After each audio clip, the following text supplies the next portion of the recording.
পাপাই আনিছে আমুৱে আজি মাছ নেখায় তাইৰ কাৰণে লোকেল চিকেন আনিছো প্ৰথমতে চাই লওক আজিৰ মেনু আজিৰ চিকেনটো কেঁচা জলকীয়াৰে কেনেকে ৰংচুৱা কৰিব পাৰি তাকে আপোনালোকক মোৰ মিছেজে ৰান্ধি দেখুৱাব এতিয়া আহক আমি চাওক কেনেকে বনায় নৰ্মেলি সবে চিকেন বনাব জানে তাৰে মাজত নিজৰ নিজৰ টেকনিক থাকে যিয়ে নিজৰ ৰেচিপি ইউনিক কৰে চিকেন বনাওতে যি যি সামগ্ৰী লাগে সেইখিনি সব দি দিব এতিয়া টেকনিকটো হ'ল যে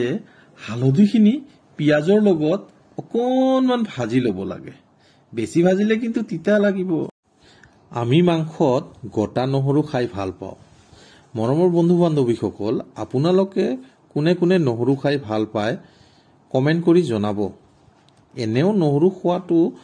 হেলথৰ কাৰণে ভাল ৰাতিপুৱা খালি পেটত এটাকে নহৰু খালে আৰু বেছি ভাল আপোনালোকৰ লগত কথা পাতি থাকোতে মছলাখিনি ভজা হ'ল এতিয়া তাতে চিকেনখিনি দি দিলে এতিয়া চিকেনখিনি মছলাৰ লগত ভালকে মিক্স কৰি ঢাকি দিব আনফালে এটা কেৰাহীত চিকেনত দিবৰ কাৰণে আলু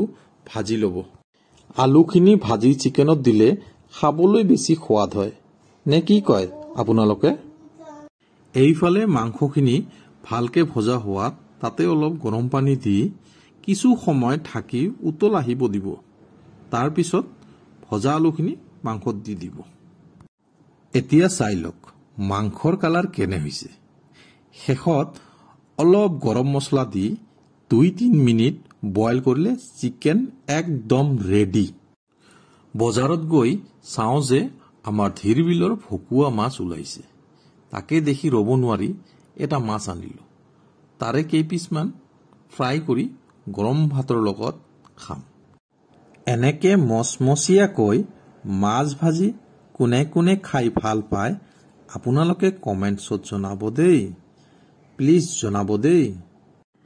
এতিয়া ছোৱালীয়ে তাইৰ মাকক কৈ আছে যে বেঙেনা ভাজা খাম তাকে মাকে বেঙেনাখিনি অলপ তেলত কেনেকে ভাজিছে আপোনালোকে চাই ল'ব